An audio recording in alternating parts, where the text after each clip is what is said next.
Hello, my name is Carlos Urrea La Puerta, and today I'm going to be presenting longitudinal analysis of bone regeneration around Zygomatic bone defect model using image segmentation.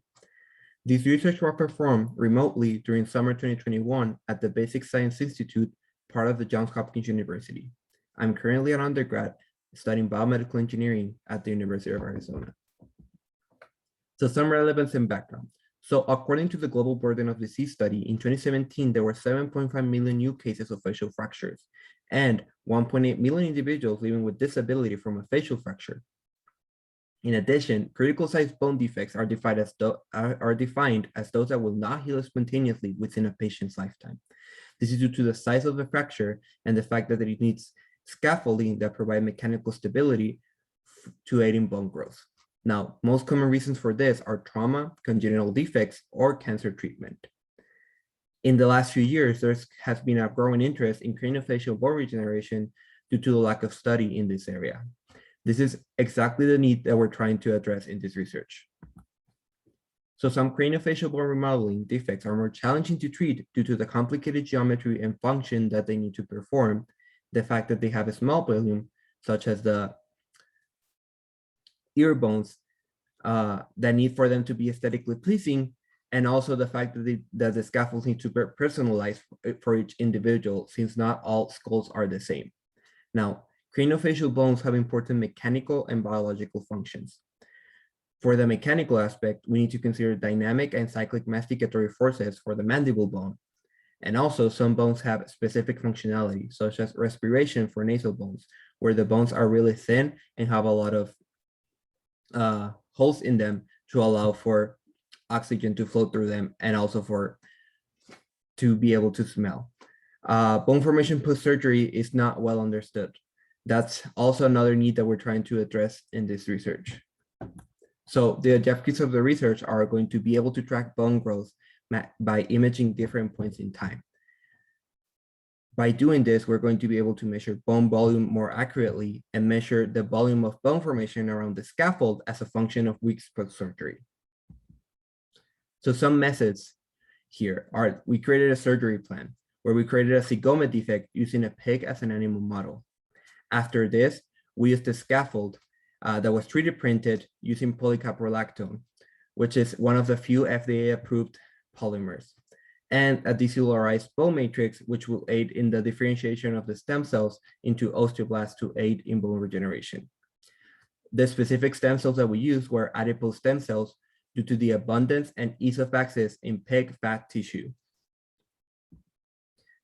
Now, imaging was the main focus of my research during the summer. They performed in vivo computed tomography scanning at different time points: post-operatory, 12 weeks after surgery, 24 weeks, and 52 weeks after surgery was done. Now, so after that, we perform image segmentation methods. Intensity-based segmentation has a major flaw. The threshold cannot distinguish between scaffold from soft tissue. For this reason, if you see in the image on the right, you don't have the ability to actually see the scaffold, and you only see the bone, and it's very difficult to measure bone formation through time. Now, after that, we have gradient-based segmentation, which provides a clear boundary between bone, scaffold, and soft tissue. Now, to do this, we create orthogonal slices to create a three-dimensional model of the pig skull. So to do this, we differentiate bone from scaffold and the metal pin at discrete time points. And after that, we perform an edge detection algorithm to create a continuous label field. So here we can see the bone growth progression. We can see that during the first 12 weeks is where most of the bone formation is done. And 24 weeks and 52 weeks, even though we have an increase in bone volume, the major morphology is well-defined since week 12. Now, some quantitative analysis that was performed after I left the research program for the summer is presented here. So we can see that between slices P to A is the defect region. And we can see how the bone volume is increasing And on the table on the right, we can see that most of the bone growth rate per week was accelerated during the first 6 weeks.